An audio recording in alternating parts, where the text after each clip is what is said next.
is being recorded, and our members will be able to watch it between now and when the election wraps up. I'm going to go through the names alphabetically. If I miss somebody, please yell at me, get my attention somehow, or David, maybe you'll let me know. And I'll give each candidate 5 minutes to answer these questions. And so all 6 of you will answer the same question, and we'll move on to the next question. So the first question, Art Applewhite, have you given thought to having to live with the reality of pandemics and how the organization will need to change under your leadership?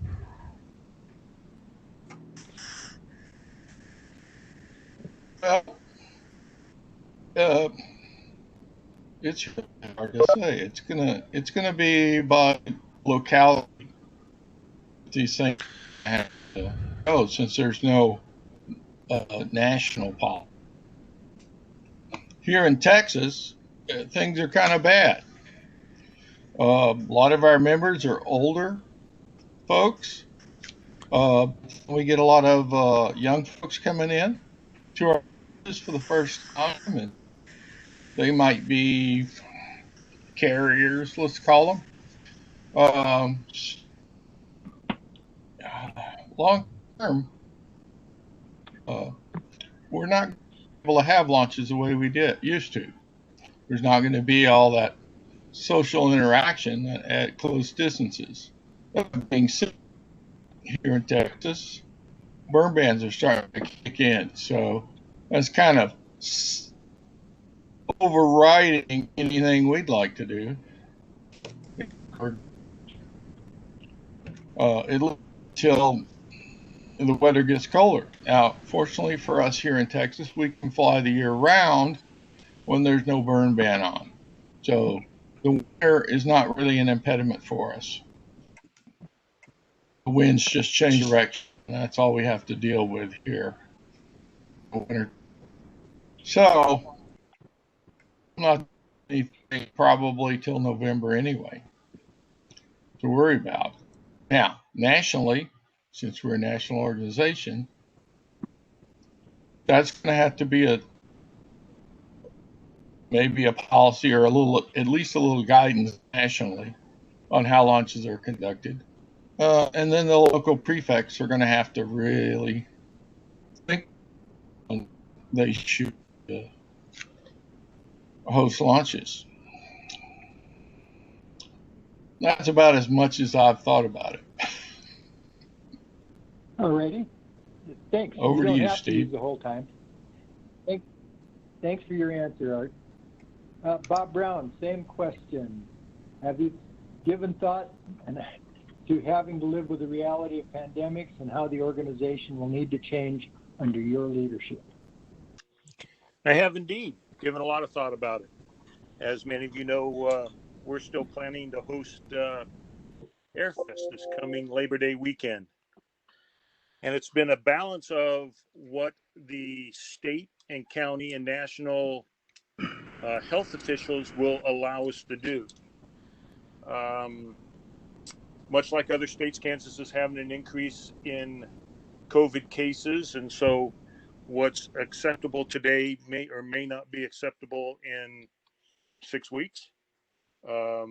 We have a kind of a drop dead date of mid-August to decide whether we're going to hold the launch or not. But I think in terms of a national organization, the best thing the national organization can do in terms of COVID response is to leave it to the local prefectures. I think one rule does not fit all when it comes to allowing launches. Some places you can indeed hold launches safely with social distancing, with no touch RSO, with masks. But I believe that this is a local issue, not a national issue. I would hate to have the guidelines of one state or a group of states being forced on states that don't have those restrictions, or conversely, us say that it's okay to fly with states that are absolutely banning these kind of events. And I'm going to be a little bit of an optimist. At some point, there's going to be a vaccine. And when the vaccine kicks in, this gets behind us. I think a national rule to affect how rocket launches would be held would be a mistake in my point. That's it for me. All right. Thank you, Bob. Christopher Nielsen, same question. Yes, I'm going to kind of agree with Bob And there. If you'd like, I'll repeat it. I'm sorry? If you'd like, I'll repeat the question again. Oh, I got it. So I agree with Bob at the point that, I'm kind of an optimist on this too. This is a current problem, right, that we need to adapt and solve and, mitigate. But, I think in a year or two, we won't have all these restrictions. The good thing is with rocketry is that we're kind of inherently distanced out. So I think in the short term, yes, we're going to have to delay some things and, based off the local ordinance. And, it's kind of hard to have a overall ruling because everything is different in different parts of the country. But I think as long as local prefects determine what's best for them based off their local people, we should be okay. But I think in a year or two, how it's going to change the organization. I mean, you can't plan for another pandemic, but thankfully, they don't happen all the time, thankfully. And hopefully we won't deal with this for a very long time. So that wouldn't really affect any long-term decisions. I think we're doing now, having the local prefects make their best judgment based off of their local guidelines is the appropriate response. So I'll pass it over to you again. All right. Thank you very much. And you guys are all short and to the point. You'll be good board members. Neil Baker, same question. I think what Chris and Bob has said is correct as well. I think it needs to be at the local level. I do think that we're going to get through this at some point, hopefully sooner rather than later.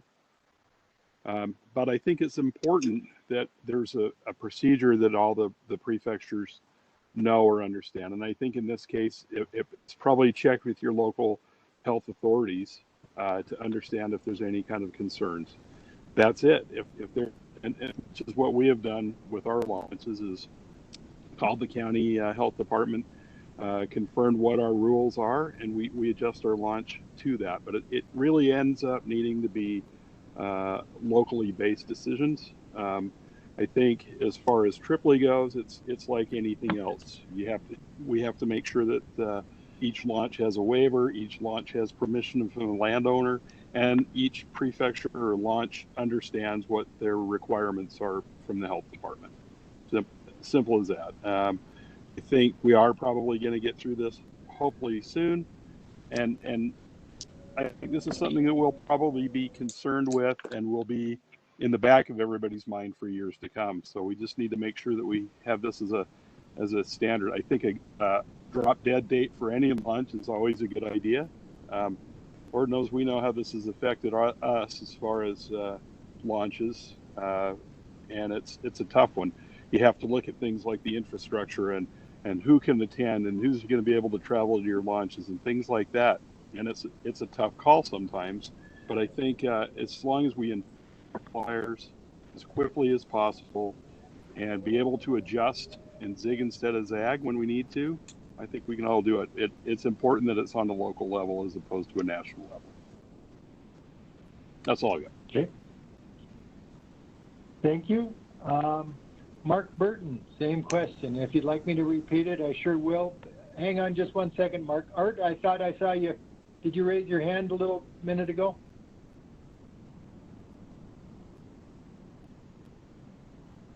Yes, I did, but only because I'm looking at the live feed on YouTube, looking at the meeting on WebEx, and there's about a 10-second delay. That's why I raised my finger, just to see where the lag was, and it's a 10-second delay on the live feed on YouTube.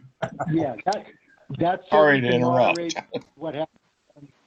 No, that's okay. That's just so we can moderate what might happen on YouTube. Don't want those crazy YouTubers getting out of hand on us.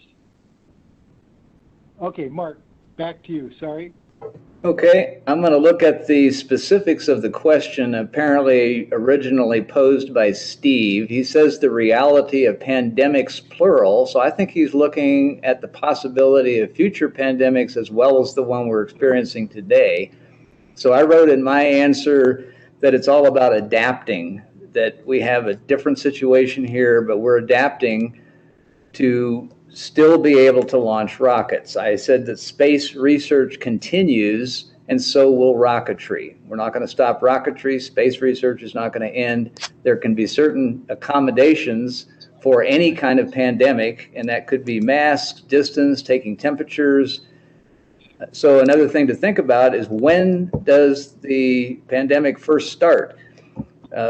We should be aware as a rocket club, a national rocket club, when to first implement these kind of things. And that's where I think a national organization could be helpful.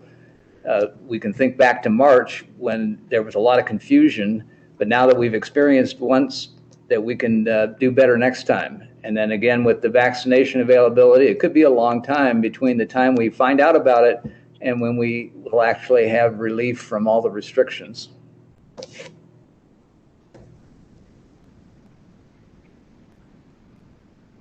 Okay, thank you, Mark. And I apologize. I know earlier I said this would all be alphabetical, but I'm just working off the list on the site. So we are out of alphabetical order. Gary Rosenfield, would you answer that question, please? Sure. I agree with those that have mentioned that this needs to be a prefecture or local decision, working with the state and local governments. I think, though, that and this has kind of come to me recently, because I don't think anybody thought this was going to drag on this long. But I think there's a possibility that Tripoli National could somehow work up a means or a protocol to address discussions with some of these authorities, and explain to them that a launch is a low-risk activity, or can certainly be conducted as a low-risk activity under certain circumstances. And I think needing to limit it to 10 or 15, 20 people is unnecessary. And I think we need to discuss that and see if there's a way we can logically approach making these decisions, and see if we can get a rocket launch expanded to larger numbers of people that would be allowed. I'm not saying it's going to be successful, but when you're asking about pandemics, I mean, that's really the only answer I have right now. If we can increase the numbers, we can almost get back to normal as far as launches go. And, for example, Tripoli Aeropac has been having 50-person launches out there at Black Rock. So, and then there's another one coming up next week. Unfortunately, right now there's no way to increase that. So, I would like to see us try to somehow get those numbers relaxed. I think that's my response on that.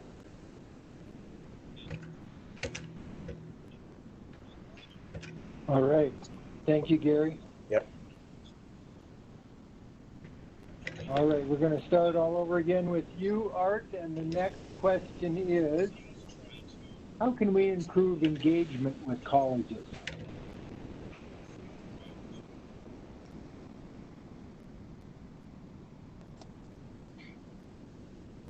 Oh, David, Art,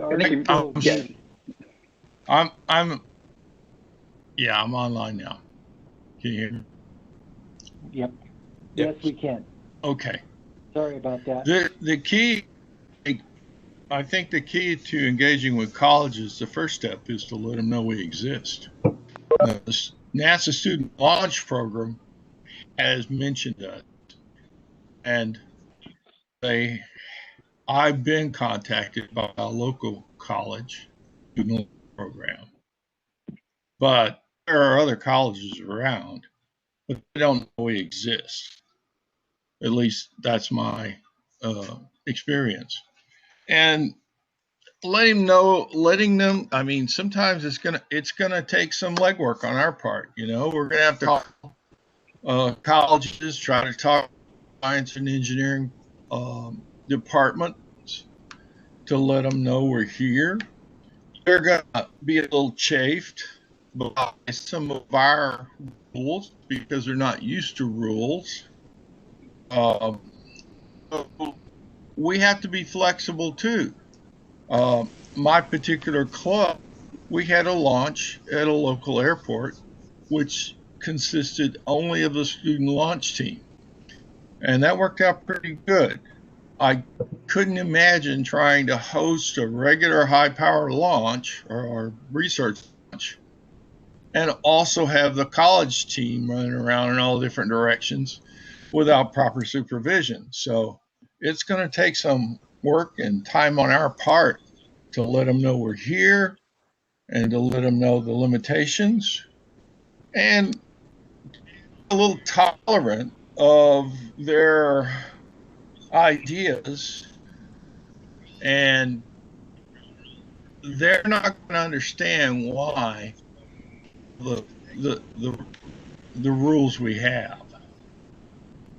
We have the rules to keep everybody safe, but those rules apply to large launches as well as small. And if we're running a small launch with only college kids, it states in the what is it?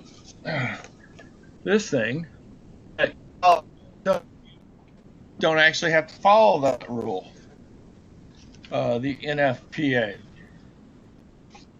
So trying to enforce our rules strictly on college teams that are trying to get engaged, trying to be in a particular competition, it becomes problematic. I spent a lot of time with the UTSA, University of Texas San Antonio team. I went to their weekly meetings where they built the rockets, and I was able to help them along. But it did take some time. I have to drive 50 miles to get into San Antonio. So that takes time too. So in order to engage universities, first we have to let them know we're here. And then we're going to have to spend the time, at least one of us in the club who has some experience are going to have to spend the time helping these people not lose a finger. Okay. So engagement takes time. To be willing to take that time. Outreach is a term for that. So I'll pass it on to the next guy. All right, thank you, Art. Bob Brown, same question. How can we improve engagement with colleges? Okay. There's I'm going to start with what our club's done. 5 years ago, the Cloudbusters started the Argonia Cup. It was a method to reach out to universities, to give them a platform for a competition, to allow them to fly rockets safely within their means, and by within their means, meaning within their certification level. We've had various vendors join us along the way. We had to cancel last year due to COVID-19. The registration for 2021 is already up and is robust. I think from a national organization's point of view, I seem to recall about 18 months ago or so, there was a email sent out to TAPS for sure, and maybe TAPS and Prefix on both lists, asking for fill out a form whether you'd be interested in being a mentor. And I've always wondered where that information went. Nothing has ever seemed to come out of it. We could do a better job as an organization by having a database of mentors willing to help universities that could be searchable by somebody. That doesn't seem to exist now.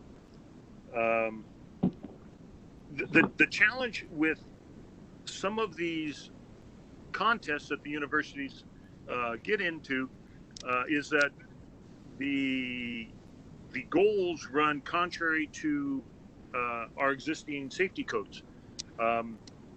And I'm not going to talk much about it because I'm going to let Chris talk about it because that's kind of his bailiwick. But we need to figure out how to better engage these colleges at a level that is hobby level rather than amateur rocketry level. And I'm going to let it go at that. All right. Thanks, Bob. Chris, that brings us to you. All right, I got 5 minutes, right? I'll start the timer. Okay, so for those who don't know me, I'm Chris Nilsson, obviously. I currently work for Purdue. I graduated a year ago. I work two things. One is testing rocket engines. The other one's developing student clubs, specifically more advanced propulsion techniques. And so I have a lot of connections. I've talked to a lot of students around the country doing various different types of projects. So just give you kind of an idea where I'm coming from this. You know, we have 250 students in our club at Purdue, right? And every year, you know, they don't know what Tripoli is. This goes back to what Art was saying. They don't know we exist. You know, I've been a member since I was as soon as I could. I think before even the junior certifications were a thing here. You know, I was there waiting, and I, you know, was the first one to get, you know, one of the first people to get to the little packet and everything and read it. But we need to increase our exposure. We need to get people to understand, hey, this is what the organization is. Because right now what happens, they show up, right? They're really excited, they're really motivated, they want to build rockets. And then the guy who's, you know, older than them says, hey, we got to go to this rocket launch. Well, they don't know that a rocket launch is a community event. There's people lined up, there's different rows, different pads. They don't understand that. They just see, okay, there's a rocket launch with some people. And they get there and then they see, you know, they're thinking, okay, they're going to be a giant field for us. We're the only ones there. It's going to be, you know, really cool. And then they learn the process. So they have this cool rocket. They want to go out there and build, and they get out to the launch site, and then it's these people telling them all these rules. They don't understand what the rules are for or why they're doing it. We need to make sure, we need to not only create and get more exposure, but we also need to show them the value of Tripoli. We need to turn it from you have to join Tripoli to launch your rocket to you want to join Tripoli to launch your rocket, right? And once you switch that around, you're gonna, you know, they're going to want to register. They're going to want to, you know, turn that student membership into a senior membership, right? They're going to want to continue the hobby. But right now, they don't know what Tripoli is, right? There's just no idea. So I completely agree with Art. And okay, I have some notes written down here, but how do we improve it? You know, one thing is I agree with launch etiquette. You know, we need some sort of program or video series or packet to show people how to launch things. You know, it's amazing, you know, telling them is one thing, but when I was a freshman, I still had somebody put a bologna sandwich on my avionics, and I was just astonished, right? Like the lack of, you know, there could be a better training program before you go out there and launch. So I think having a little more formal packet, like the NASA SL video series is amazing for students. I mean, I always send that out to people. Having something like that to explain, here's what the rocket launch is, here's how the lay of the land is, here what the rules are, here's why. So that way they're not walking out to a field, get ready to launch their rocket, and all of a sudden all these people come over there and tell them what to do. Because that's not, they're only going to rebel or not listen or kind of give a cold shoulder. But if they're introduced to it as, hey, you get to do this, here's how you get to do it, here's what you're going to be able to do, and here's like what's going to happen, they'll be a little more accepting, I think a lot more accepting when they're out there and actually doing their projects. And I forgot who was saying it, that kind of broke up about the mentors. You know, I think from what I've seen, all the Tripoli mentors have been fantastic. I mean, I have not met a team that hasn't liked their Tripoli mentors. That's a good thing. Our local one is Victor Barlow. He's an awesome mentor for our SL team. But yeah, and then also, you know, there is a difference of where a student team is coming from and where a traditional hobbyist is coming from. You know, I think the general feeling is to kind of go low and slow, right? As you're building up your hobby, building up your skills and getting your certifications. And these teams are very 8 months and done, right? They want to go from nothing at all to done in 8 months. So I think there could be some conversations on how to mediate that and kind of get that to mix together somehow. I think once that is mixed and understood between everybody, I think there could be a little more progress understanding on both sides. So I want to stop now because I can go on for a long time. So I'm at 4 minutes and 30 seconds. So before Perfect. I go Thank you, too crazy Chris. on it. So yeah. I appreciate that very much. Neil Baker, same question. Okay. Well, we've had a lot of involvement with the local colleges in this area, 4 or 5 of them, and those have been positive and negative. I think what I've seen out of most of these is there's different levels of experience, and there's different levels of involvement that the colleges want to have. I think prefectures in general should have a program where they're able to assist students in getting their level 1, level 2 certifications. And I think there needs to be, at a national level, something. I think Bob's Argonia Cup is an excellent example of what can be done for a higher level experience for the students.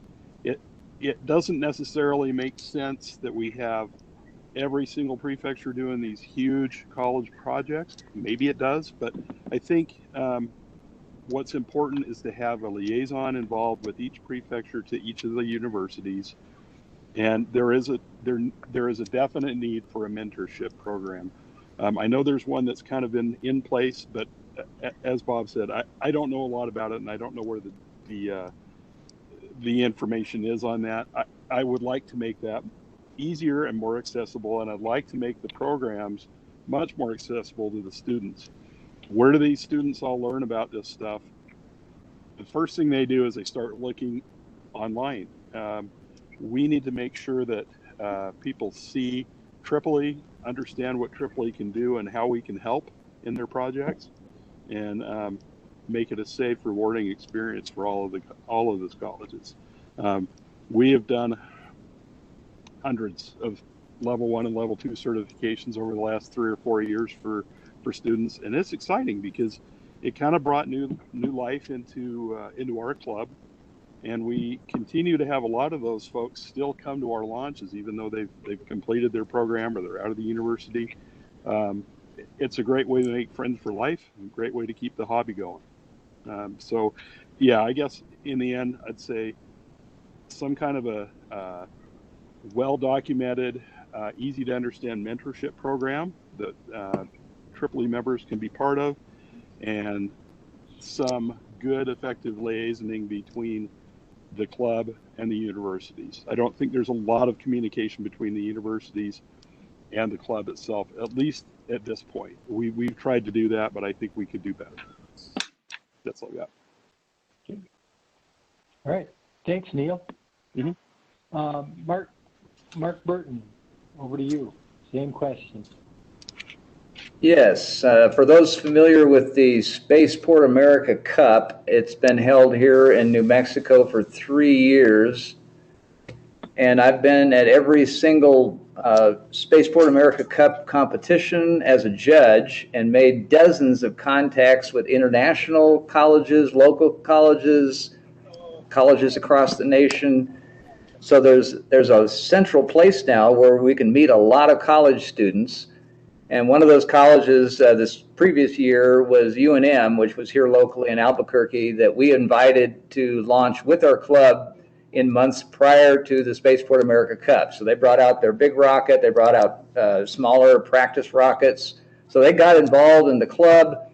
One of the things that I think I heard another candidate say was getting level certification. So one of the team members is supposed to be like a level 3 certification for this size of rocket. So part of our dialogue with colleges can be presenting the idea of certification, and then if it's a first-time participant, that can be encouraged maybe by a grant to get a club started, to get a project going. Those kind of things would be encouraging to a college that's never done it before. It might be a little intimidating. That's all I've got. All right. And Gary Rosenfield. Oh, great. Okay. Well, everybody's had really good answers on this. I don't want to duplicate all that. I will say that I think Tripoli is doing a pretty good job with all the programs that the organization is involved in, like Spaceport America Cup, SLA, Argonia Cup, and as well as Arliss. I think those are all good programs, and I think we're doing a good job being involved in them. As far as additional outreach goes, my only additional idea on top of that would be possibly for Tripoli to create a brochure describing our capabilities and how we can be effective in outreach and helping these groups, and perhaps a mailing to colleges or some other means of distribution of this to them, and let them know that we are available to help their programs. So that's my response on that. All right. Thank you, Gary. The next question. Hey, Steve. Yes. This is Bob. Suggestion. In fairness to the other candidates, rather than keep going down the list in the same way, so that Gary, yeah, I agree with all the other guys. Why don't you turn the list down and let Gary start and come back down towards us, and that gives them a chance to speak. I agree with that. That's good. Yeah. Good idea, Bob. Okay, Gary, we'll start with you this time. Will you promote research and consideration into the allowance of advanced technologies, specifically wireless switches, pre-RSO stations? Well, pretty much my entire career has been involved in pushing the envelope. I mentioned, I think in my statement, on the candidate list, and I'm always open to new technologies and anything that's going to advance the state of the hobby. So, but these things need to be vetted, and I think as a committee and with perhaps other members involved, that we look at these things and we see if they're safe and they're going to be beneficial to the organization, just like everything else we've ever done. Reloadable motors, metal cases, research activities, all that stuff. So yes, I would answer affirmative. Okay. Bob, same question. But then he didn't. Let's get ready. Hello, Bob? Yep. So, to me, it all comes down to risk management. Okay. Over the years, I've learned better ways to do things. 15 years ago, the primary guidance for rockets were rods. Now it's you almost never see a rod. 10 years ago, every two-stage rocket was launched with a timer. Now we're seeing smart electronics take over. Wireless switches, I think, are a smarter way to do some of the connections of electronics, but it still needs to be risk management.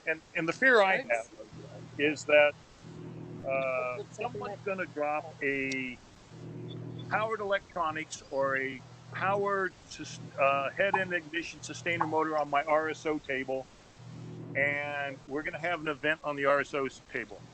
So can I support it pre-RSO? The answer is not really. We shouldn't be powering up electronics on the safe side of the range. However, once out onto the range, to a safe location, to a area in the pad, somewhere away from other people, now, I don't have any problems with powering up a sustainer or with a remote switch, as long as the rocket's pointed away from the crowd, and if something bad happens, it goes away from the people. It all comes down to safety. It's safety for the RSOs. I can't really support more electronics powered up on the range side of the on the flyer side of the range. I think, if anything, as we get smarter, we should see that as a risk that isn't necessary and could be done out on the range away from people. We've all seen people fire ejection charges and tents next to you, and the nose cone goes shooting off into Lord knows somewhere else. We can do better as a hobby, and that's one area that we can do better in now without a whole lot of extra work. And well, and I'm going to stop right there. I don't really want to talk more about that particular rule because that particular rule is a little bit of frustration for me. So I'm going to let it go at that. All right. Thanks, Bob. I'm getting a little bit of chatter in the background. Yeah. I'm not sure where it's coming from. It's coming from Neil and Mark Burton, the squeaky noise. I've just muted both of them. You can unmute yourselves, gentlemen, when you wish. Okay. I will go to Chris next. All right. Same question. Yeah. So I definitely. What was the exact question again before I go off? Sorry. Okay. Question was: will you promote research and consideration into the allowance of advanced technologies, specifically wireless switches, before the RSO station? Yeah, so I can start with the second part first, specifically for the switches. I think it was Bob. Yeah, pre-RSO, everything should be powered down, right? We don't need any even temptations before people are around it, right? But I think once you're out in the pad in the safe area, in a designated area, I don't see an inherent problem with the wireless switches if they're done properly. I know there's different types of wireless switches. I know there's Wi-Fi magnetic switches, but I'm not going to do too much detail with that because they all both pose their pros and cons. Yeah, I think things shouldn't be powered up until you're at least out away from people.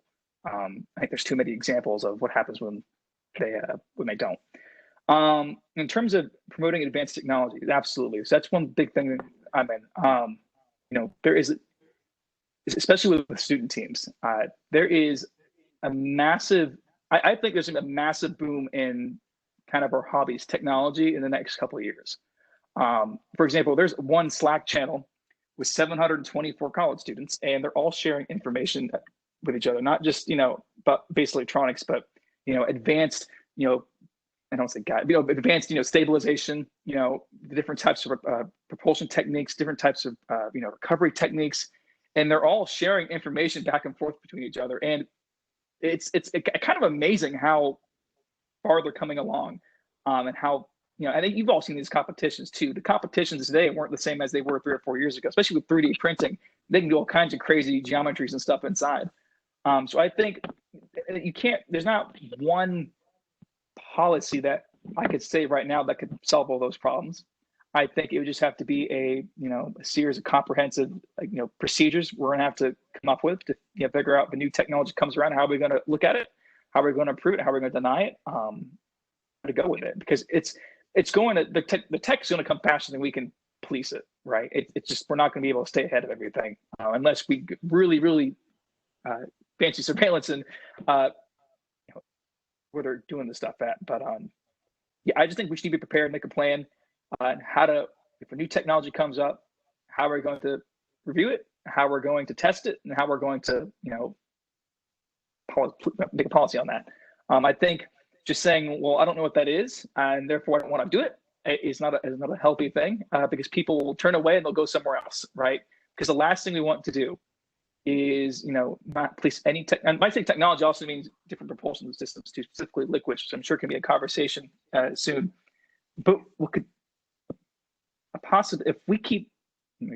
if the organization doesn't accept new technologies, people are going to get irritated with them, and they're going to go away and they're going to start their own thing. The problem with that happening is that, I think a couple of years ago, there was a push by a couple of organizations. It wasn't from Purdue, out in the West. They were trying to start their own collegiate, association for rockets for this new tech. I personally think it's a terrible idea because, a group's going to start their own thing. They're not going to have the same amount of rules, not going to have the same amount of supervision. They're going to hurt themselves. And then it doesn't matter if they hurt themselves, because it's bad that they hurt themselves, but we are going to get blamed for it, right? Tripoli is a big player. If anybody gets hurt with rockets, our name will be in there some way, shape, or form, and we're going to be negatively affected by that. So I think we have to, so we can better, and we can better make better policies for that. So we're not discouraging innovation, we're not discouraging new technologies, but we're doing it in a way where it's safe, and while we have a little more oversight on things. Because I think if we completely turn a blind eye to it and say we're not going to do that, we're going to stick with this, I don't think it's going to be healthy for the organization. So I think we have to, in a reasonable manner. So I'll pass it off. Thank you, Chris. Neil, can you go next? Sure. I think to answer that question, yes. The spirit of research and discovery within our hobby is huge. And in fact, that's what kind of built this hobby. So I don't want to see any kind of anybody putting that piece of it down or preventing that from happening. But I do feel like it's important to realize that not everybody is an EE, for example. And many of the people out there that are making statements are making them very passionately and probably very well justified, but also we have to look at the most common denominator. When safety comes into play, all it would take is one mistake that it could really stop lots of things for our hobby. So it's important that we look at it at the most common denominator. Yes, powered up, remote operation of electronics, altimeters, everything else. It's great, but it's got to be done post range side. It's got to be out on the range up to that point. And I know this is a really, really sticky subject for a lot of people, but I do feel pretty strongly that it's something that we have to we kind of have to hold the line on a little bit and make sure that we understand what we're committing to. Again, it's something that we have to reevaluate, not just with electronics and turning things on remotely. It's everything about this hobby. This is one of those few hobbies out there that can really hurt some people if it's not done carefully and safely, and we have to keep that in mind all the time. That's all I've got. All right, thanks. Mark, you're next. Can you hear me? Now we Testing. can, yep. Testing. You can hear me? We can hear you. Okay. Did you hear any of my answer for the last question? Yes, I think we got it all. About Okay. colleges? Yeah. Okay, so I didn't know, it went silent there for a while. I didn't know what was going on. All right. Oh. So this question, I looked up the Tripoli guidance on rule revision regarding wireless remote switches and the disconnection of batteries for the remotely controlled device until it gets to the pad. And I was trying to understand the particular purpose of the question for consideration of advanced technology, specifically wireless switches per RSO station. And it sounds like there's been a ruling on that for wireless switches. So I guess the rest of this discussion was related to the advanced technologies. And I agree with research into a lot of electronics. There's going to be a huge development in electronics for everything, including what we can use for rockets. I tutor microcontrollers, and those have a lot of applications that I've seen at the Spaceport America Cup. Almost all college teams are integrating microcontrollers into their circuits now. So I think research into that allowance as it's safe would be a really good idea for Tripoli. That's all I've got. All right. Thank you, Mark. And Art, you get the question, and then we'll go on to the next subject. If you want, I'll read the question again to you, Art. No, I got it right here in front of me on another computer. Right. So Perfect. when I see the word research, actually this question's got about 4 different parts. When I see the word research, I think making your own motor. Okay. but that may not be what the Mr. Leggett was talking about, because he says, and consideration into the allowance of advanced technologies. We're already using advanced technologies. There was a time when barometric altimeters weren't used, and that was an advanced technology some years ago now, and we all take it for granted now, dual deploy and all that. But at the time, it was advanced technology. Now, my training is in microwave radios with the Air Force. I did 20 years repairing microwave radios and being in an area where there were high radio frequency fields. Okay. So when you say advanced technology, you might be talking about a telemetry link. You're getting real-time data on the GPS location, the altitude, barometric pressure, all these things via a link from the rocket to the ground. Well, the rocket has to generate a certain amount of radio frequency power. And when you have radio frequency power, every piece of metal, wire, everything is an antenna. And I'm not sure even now that we are using altimeters that are shielded from that radio frequency energy. So I think the risk is already there. The use of these little turn switches that are 110 volts to 220 volt, those systems aren't rated for Gs. They're not reliable necessarily. So there's another thing, and those are usually turned on before the RSO table, and they can jiggle a little bit, and boom, there goes your ejection charge. So I think we've already got a problem.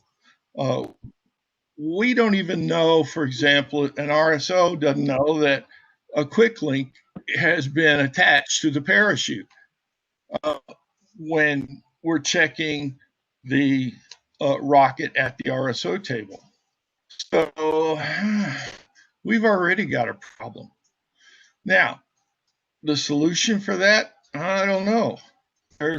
There are a lot of problems, and what it usually boils down to is the RSO knows the guy, he's seen him fly before, and he's maybe flown successfully, or maybe he's seen the guy fail a few times, so he gives a more in-depth inspection of the rocket.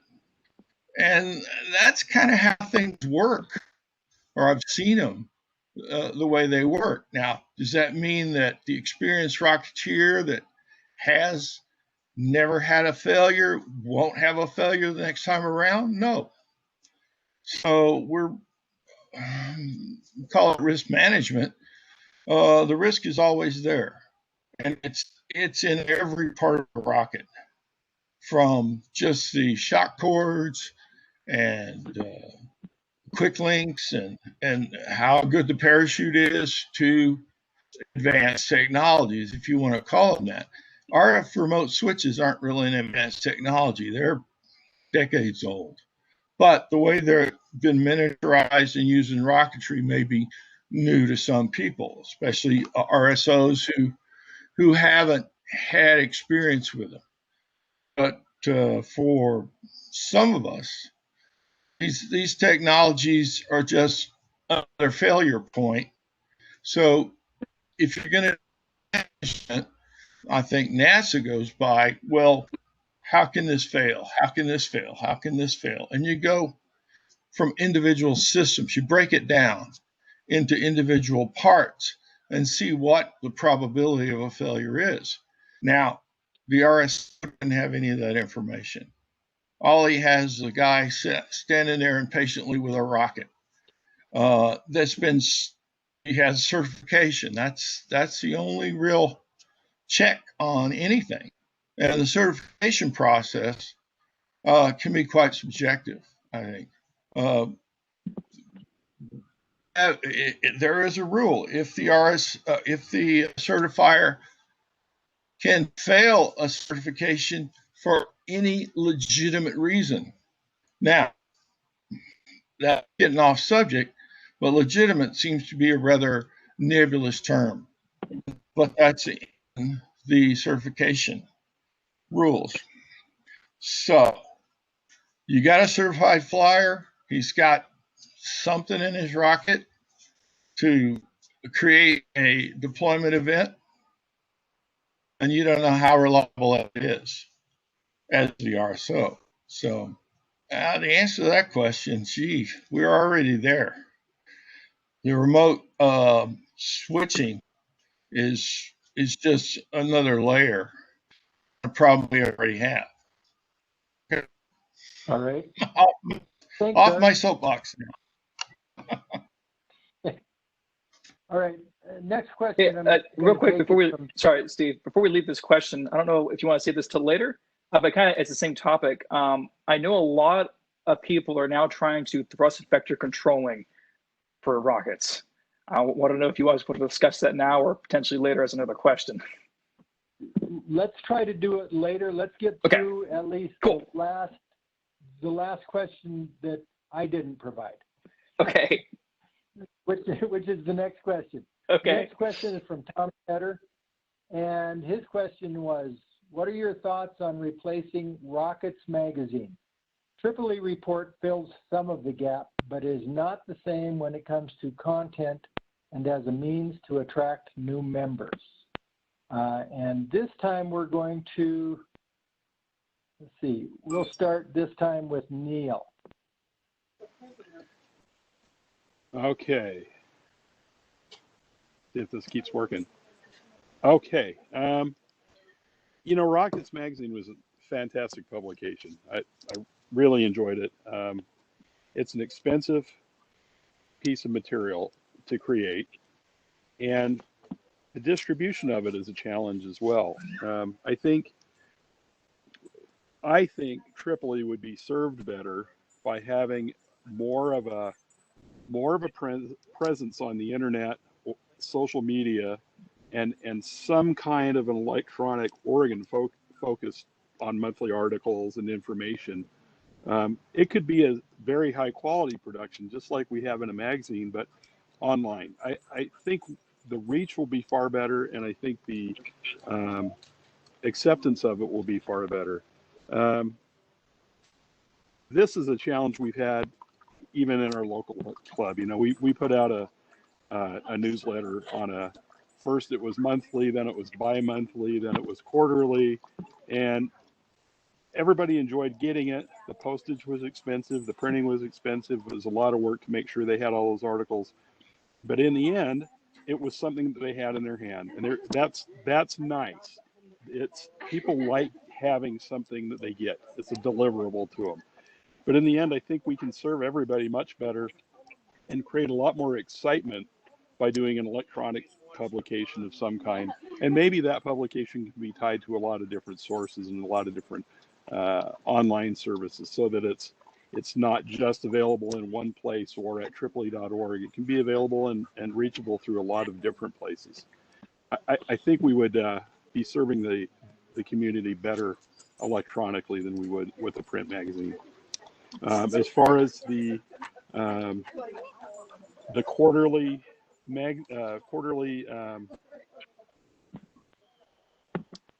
Tripoli report. Sorry about that. Tripoli report. It's good and it's useful. Honestly, I read it online and I think it's the same type of a thing. I think if we have a place that everybody can go to, it's very simple, and some of that material should be available only to members, so that there is some kind of a value to that membership. You have to log in to see some of it, but for the most part, it should be readily accessible to the public and help promote the hobby. That's all we got. All right. Thanks, Neil. Mark, I'm going to go to you next. Same question. Sure. I think online magazine would be best. I wrote an article for Rocket Magazine by Apogee, and they do an online service really well. They email it. It's available on their website. So I think that can work well in this environment where there's a lot fewer paper subscriptions. It just doesn't seem cost effective. So that's all I have to say about it. Okay. Bob, let's go to you next. I have two thoughts about a magazine. First one, in 2020, print is dead. To have a print magazine would be a financial disaster. You can't get distributors to pick it up. You can't get it into hobby stores. The cost to print for our 4,000 or so members would be astronomical, and it would be a short-lived venture.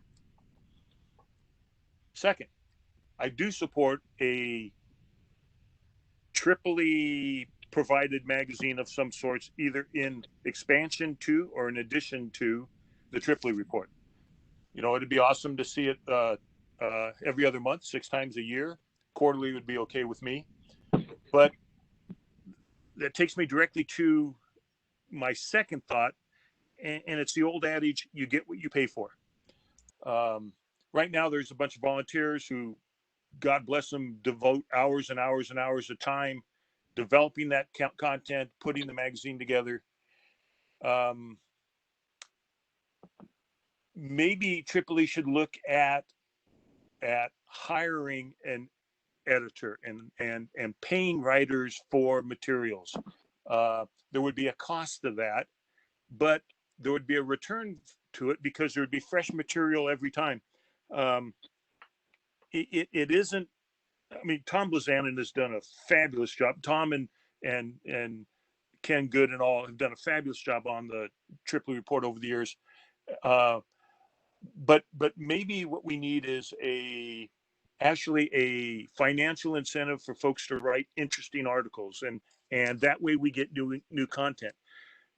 Should it be released as a magazine? Yeah, I'm with Neil on other media platforms.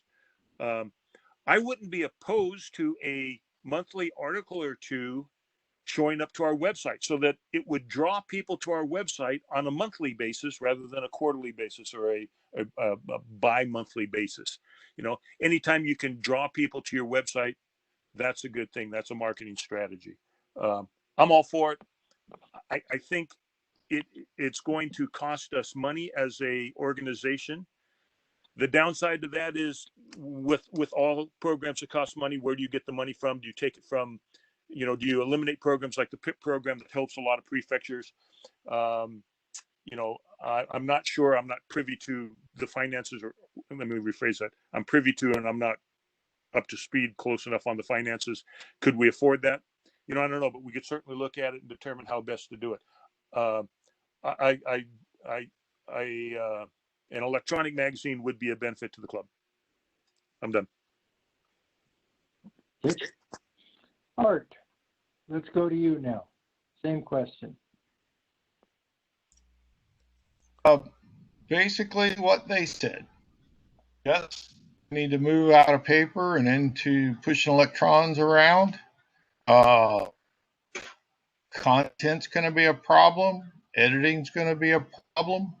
We have to solve those problems, but that's not a new problem.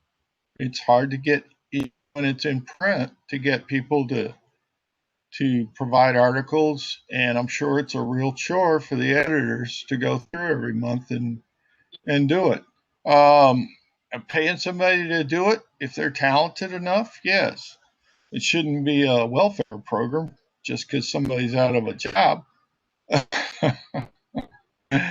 And I've seen those before, not in Tripoli necessarily, but when Tripoli was actually doing a newsletter, it was a disaster.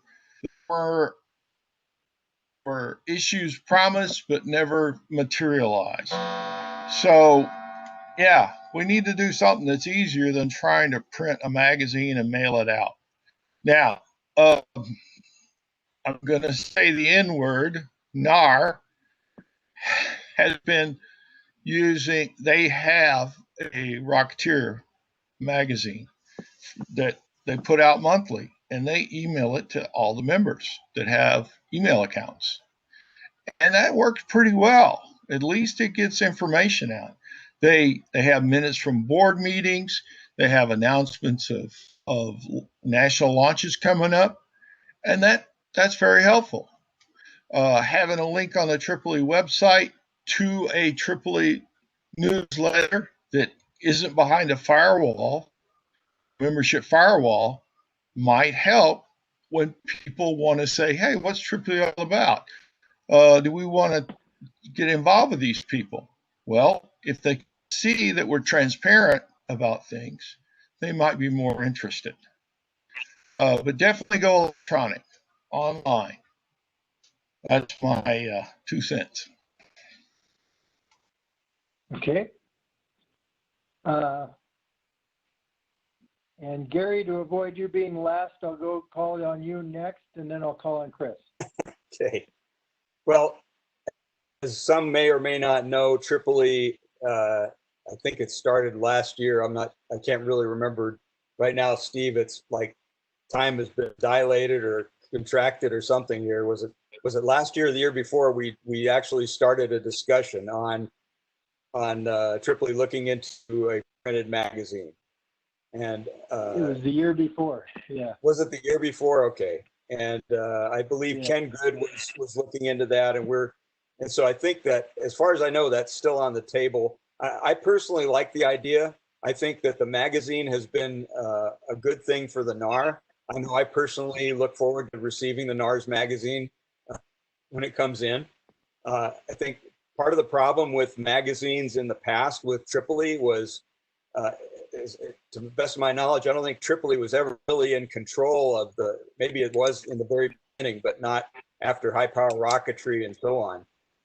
We were not in control of the actual, so I would only be in favor of it if Tripoli retains control of the editorial and production content. Another benefit to this, when you talk about costs, is that we can advertise or we can solicit advertisements in the magazine, so you can get some revenue from a magazine. Well, you can online as well, but I think that this magazine could be printed, and I think the results, we're still waiting to continue discussions on this to see if it's really feasible. But I personally like the idea of a magazine, and of course it can be published online. I do think the Tripoli report is a big benefit to Tripoli members, and it's almost a magazine. I mean, I look at it like a magazine. It doesn't have just Tripoli business. It's got good technical content. Maybe it's not getting the advertising revenue that it could get. But I'd say that as a board member, I would continue looking into the feasibility of a magazine. Perfect. Thank you, Gary. And Chris, same question to you. Yeah, so I don't agree with the print magazine. I think it's just going to be a lot of money printed up and never seen again, right? But thinking of what the purpose of the magazine is, right? It's for information and entertainment, okay? And, so how can we still give our members information, industry, what's happening with the hobby, what's the new things that happen with the local launches, and then entertainment of just seeing the cool pictures of the rockets, right? That's certainly got me get me started, seeing all the cool pictures of rockets in the magazine, and I can do that one day, right? And for the entertainment part, I think Tripoli needs a much larger social media presence. Now, I don't like social media personally, but I understand it's a necessary evil, right? Because a lot, especially college students, right? They're on Instagram, they're on Twitter, they're not on Facebook anymore. I mean, it's not something they regularly go to. We have such an archive of really amazing rocket photos and all this stuff. Getting an Instagram account and just a little bit of effort into growing that, we could get a pretty decent following. Now, the whole point of the following is that as more people follow, more people interact with our social media, they're going to share that. They're going to share the pictures. They're going to share what they saw. And that is going to stumble upon somebody who doesn't know about Tripoli yet, okay? But they're going to see this really cool picture of a rocket, and they're going to go, ooh, what's that? They're going to click on that, all right? And they're going to come to our new updated and constantly flowing page, right? And see all these pictures of rockets, and they're going to get inspired. They're going to want to do that, all right? And then those pages take us to the website where they can then sign up to become a member of the hobby, right? We're just directing them to get more members into the hobby while also producing some cool content, right? And for the information part, I agree. I forgot who said it. I think there could be two different sets of information, right? So either on a website or on Facebook, have little bite-sized. It doesn't have to be a monthly either, right? It could be weekly.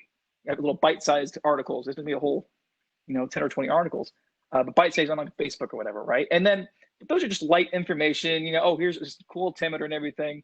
But if we wanted to have more value, maybe have for Tripoli members, you have access to our website for more in-depth techniques and more, I don't know, you can put whatever you want behind a paywall, right? But a little more enriching information and techniques and ideas and, stuff like that behind a paywall, light stuff on the website. And then, we have to get some sort of Instagram, or I hate saying Twitter, but something out there, because that is what these college students are going to see.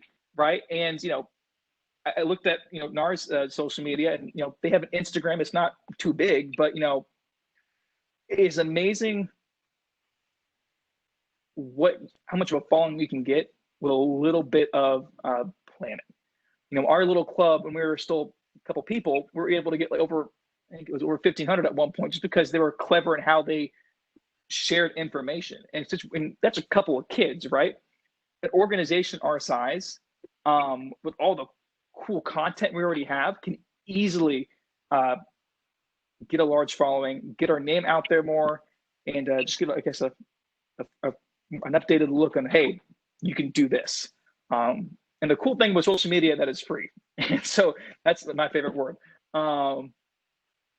What else do I have in my notes here? Yeah, so get more entertainment. That entertainment, I think, will lead into more clicks on our website, lead to more memberships, and then have information for the kind of the content of that magazine on our website, either published weekly, monthly, or annually, whatever that may be. Yeah, I guess I'll pass it over. All right, thanks, Chris. All right, that's the last of the questions. I added a couple right before the meeting, and I'm going to just scratch those out because they were intended to be filler. I didn't think that we would take this much time, but we have, and I appreciate that. What Bill had asked me to do was to give each one of you a set amount of time where you can just tell us about yourselves and what you want to accomplish. We've got about 20 minutes left right now, 22 minutes left right now in the 90 minutes that we had set aside for this. So that works out around 3 minutes, 3.5 minutes for each of you. If you want to go ahead, I will start with Mark this time.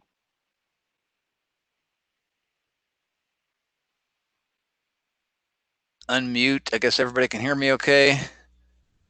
Yes. I've got 3 goals for the organization. One was education, the second one was collaboration, and the third is research. So I'll go through those in that order. First of all, education locally and nationally. I emphasize hands-on learning in my tutoring and my teaching, and I think it works very well. I sent a link that I was hoping that you could share that I thought was a really good educational presentation to a variety of students. This was done in England on rocket science. If you look up rocket science on YouTube, and I think it's the first one that comes up, but he did an excellent job going through the chemistry, some of the physics, those kind of things for education I think are really important for an organization.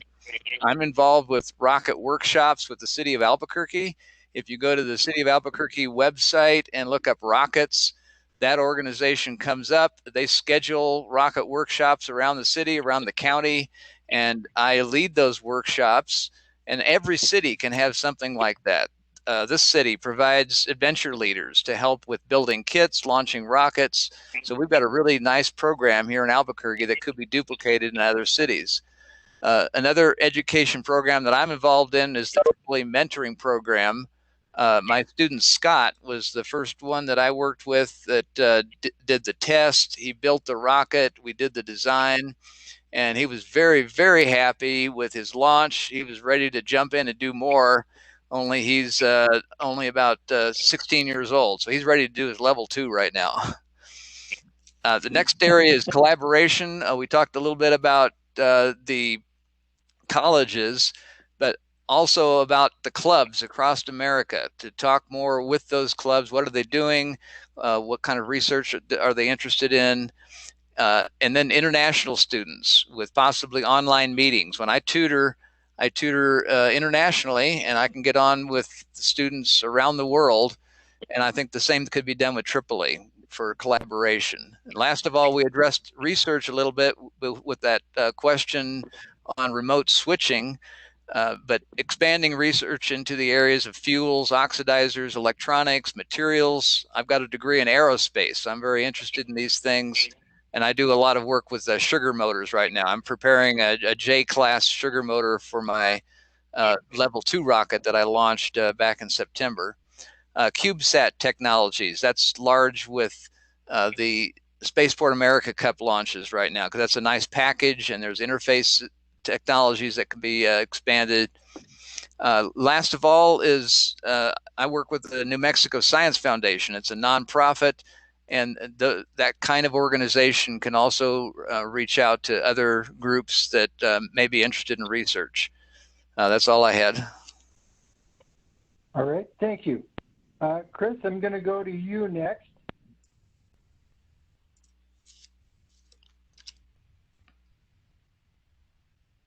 Oh, I'm sorry, Chris. You're okay. I got you now. Sorry. Yeah. The specific question was, we went for the organization, right?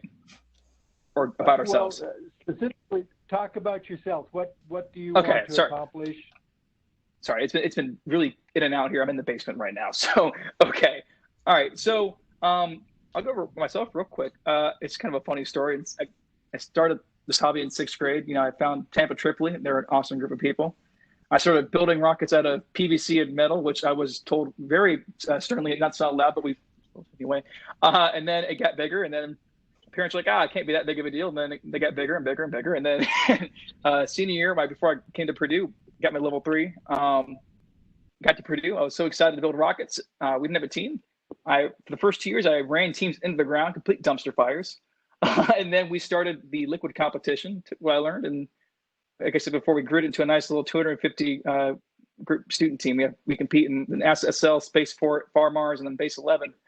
And we do all sorts of different propulsion projects. So, you know, my whole thing, you know, I've always been excited about rockets. I've always been really probably too excited about rockets than I should be. I'm also a weird kid, you know. But I want to share that almost too much passion with everybody else, right? So I want to get more motivated members to join Tripoli. I want more students to, like I said before, I guess our first question, I want people to want to be in Tripoli. I want people to want to be the hobby. I want people to really, really, really enjoy the hobby, enjoy rockets and all that it brings.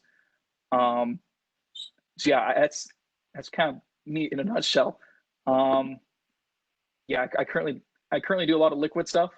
I know that's a very touchy subject in here. I want to real quickly say I don't think that we should have liquid rocket engines at even research launches. I think Tripoli should probably, you know, assist that in a little bit, but I don't think it should be in everyday launches or even research launches. But I'm also open to conversations on, you know, what if we designated a field?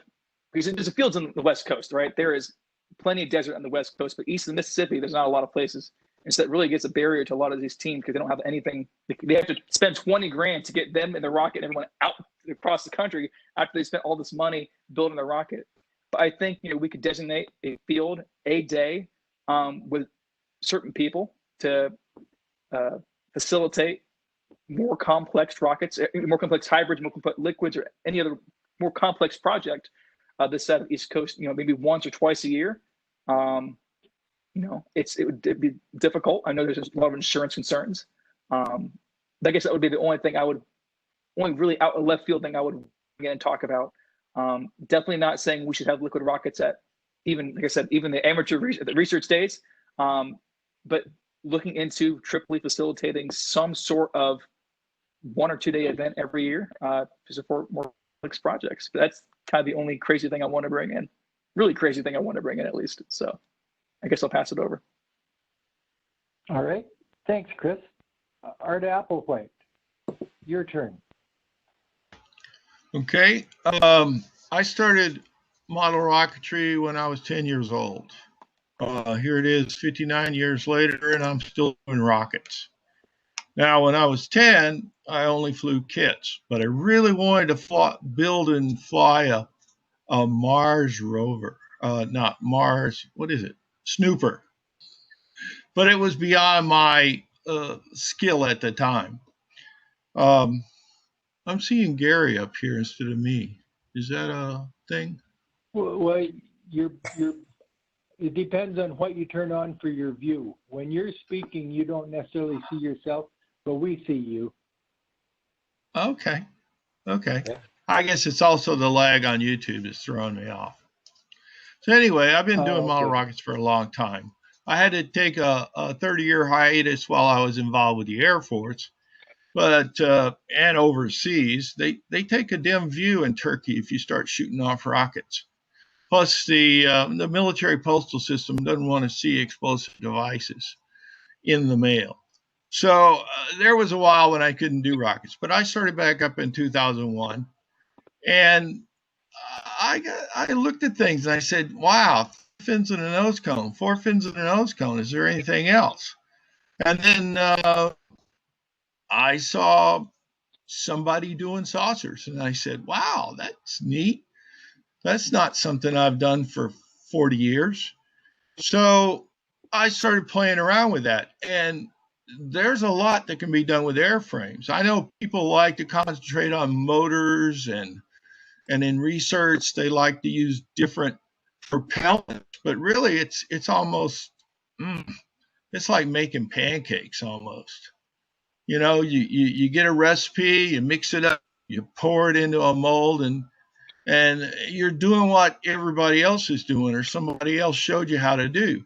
And there's not really enough experimentation with airframes. There's still a lot can be done. Uh, on a similar note, I would say that certifications have gotten a lot weirder in the 20 years that I've been active. It started out real simple in 2001. You fly a certain size motor in a rocket, you recover it safely, you're certified. Now it's gotten to very strange. And the thing about NAR and Tripoli certifications, they're really not equal anymore. And it's mostly because the individual certifying member, in Tripoli, it's a prefect, but in NAR, it's anybody that's got the same certification level. That makes it a little more democratic, at least. But both clubs have a lot of subjectivity allowed in the certification process, and I would like the certification process to become more objective. And as a board member, I would open discussions on that. And I know y'all have been back and forth on that. It's like the tide coming in and going out.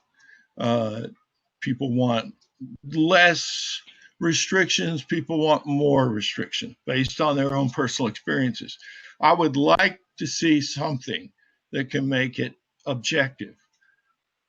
You check off blocks on a form, and if they all line up, then the person gets certified, rather than, well, I just didn't like it, so I'm not going to certify you.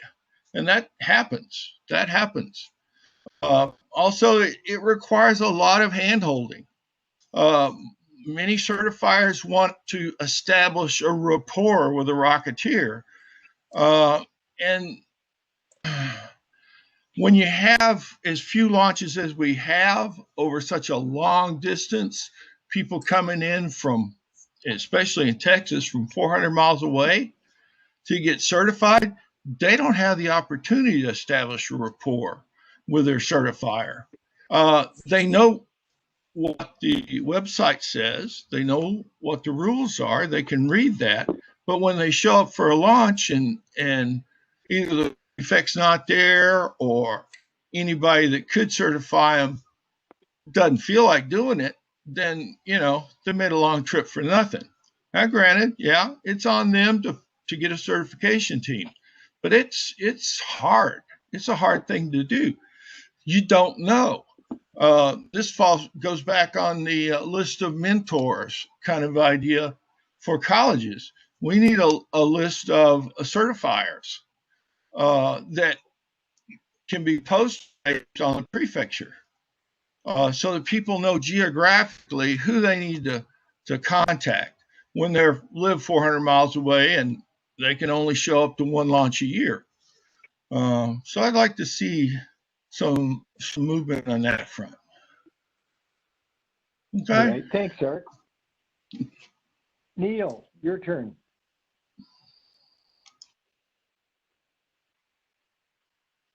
Oh, Neil, you're on Okay. mute still. Yeah. Can you There hear me we now? go. Okay. Can you Yep. hear me now? Okay.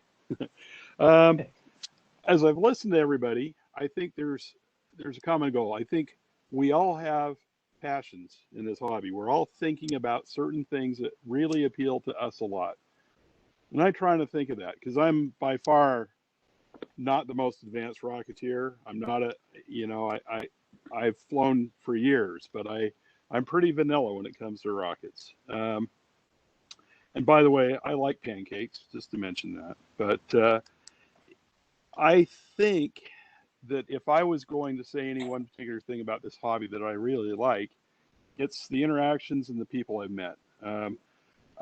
I would say that most of my friends in my personal life have come from this hobby over the last 25, 30 years. And it's because we all have a very similar we like a lot of the same things, and so it's a great place to meet a lot of different people, and it's a great place to make friends that last a lifetime. As far as my goals, I have a hard time answering that one because I'm not in there. I don't know exactly what's been discussed, what challenges there are. So I would have to say that my goal, at least in the first year, would be to learn my role and my responsibilities and what I'm going to be able to do best to support the board and the club going forward in a meaningful way. I think that it's hard for me to say I want to support this or this. What I want to do is I want to see Tripoli become stronger, more popular, safer, and all those steps are going to take the whole board and really the whole membership to do. And I would say we all have specific interests. We need to understand what those interests are across the board and kind of have a good feel what direction the club wants to go in the future. Things are changing in the world right now. The club needs to change as well. The things that we've done for the last 20 years, although they've been great, need to continue to change and mature. And I want to be part of that. That's Great. all. Thank you very much, Neil. Bob Brown, your turn, sir. Okay, so I put together some information for the members that may not know who I am. Been a professional pilot or in aviation sales for 42 years. So I've been flying fixed wing and helicopters for 42 years. I joined Tripoli a little over 20 years ago, and 16 years ago, I became the prefect of the Cloudbusters Rocket Club. That equates to 13 airfests as launch directors, 3-time launch director of LDRSs, 27, 30, and 38. I founded the Argonia Cup 5 years ago. 2012 to 2014, I was on the Tripoli Board of Directors, and I was still pretty deep in my work career, and found that I didn't have the time that I really felt that should have been directed to the Board of Directors, and so I stepped down after one term. Now that I'm approaching retirement, I believe I have the time to be an active Board of Director member, but I guess the thing I want to stress is that, I'm an active flyer, and I went back and looked, and my last 6 flights, my motors were all over the place. The last 6 flights were a G12, a K550, an E8, a research M1800 to an L985 two-stage project, and an I-59. So I fly rockets. I fly all ends of the spectrum, or near the ends of the spectrum. And the one thing that I really want Tripoli to do, and the Tripoli Board of Directors to do, is to reach out to the prefix and ask them what the Board of Directors can do for them. In my 16 years as prefect of the Cloudbusters, I've never had a Board of Director member ask me, Bob, what can I do to help? And that's kind of a shame. There's people out there that have challenges, that have ideas, and the board, if I'm elected, I'm going to try to get the board to reach out to them to hear what those challenges are, and maybe we can help them make life easier for them. And that's all I've got to say. All right. Thanks, Bob. Gary, last but not least. Oh, last again. Okay. Sorry about that. Well, my background is described pretty extensively in the resume that's posted on the website, but just to try to give you a quick synopsis, I've been in rocketry since about 1969. I was one of the original founding members of Tripoli National back at, what was it, LDR 5. We signed up 60 or 70 members. I'm number 22. I've served 2 terms as a board member in the early days, back in the 90s, roughly. I was also a board member of NAR for a term. And that was during the time of the NAR. If you know the history of things, it's the NAR wars, when Tripoli and NAR were at odds. And I mean, really at odds with each other. And it seems like we, by having board members on both organizations, we were able to calm things down a bit. But a hiatus until what was it, 3 years ago, and then a couple of board members asked me if I would serve again. I said yes, and so I did, and I am running for one more term. This would be my last term for the indefinite future, if I was to win the election.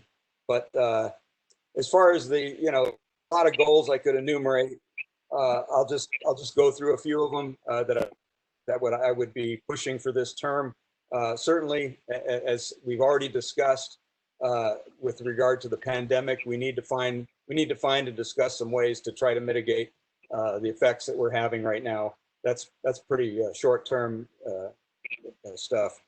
I'd also like to, as I think I mentioned earlier, to increase the scope of the hobby in terms of whatever new technology can be incorporated into the safety code and into our activities, including long burn motors, which I'm currently pursuing with possibly longer or higher temperatures. Yeah, that may be above the current limits, but if we can show that it's safe in practice, then why not? I think that Tripoli could have an annual technical conference, and I think it would be a benefit to the members. The NAR does this. I think it's a great benefit, and I think Tripoli could do it as well. It would not be an overlap situation because Tripoli is involved in a lot of things that NAR isn't, obviously. So we could leverage those attributes to a technical conference, and then spread the knowledge around in an effective way. And also, it's a great social activity. Well, I'm not a contest guy. I only participated in NAR contests for a short time, but I really do like the hamster dance contest because it's technically challenging, and I think it's unfortunate that it's not happening this year, but it's generating a lot more interest. I think we can use it to help promote the hobby, and I think that we will get more sponsorship from businesses and companies, prizes, and so on. In the next test, we're working on that direction. Also, from a regulatory point of view, I have a great deal of background working with all the ABC letter company organizations, DOT, all that stuff. I think there's a lot of room where Tripoli and its leverage could possibly be used to ease some of the shipping restrictions on shipping motors, and that would help the manufacturers and the dealers, and ultimately the consumers. So that's my short list for now. Thank you, Gary, very much. Yeah. Is there anything else that anybody would like to say, or we're right at the end of our time? I really do appreciate the thoughtful answers that we've received from every single one of you.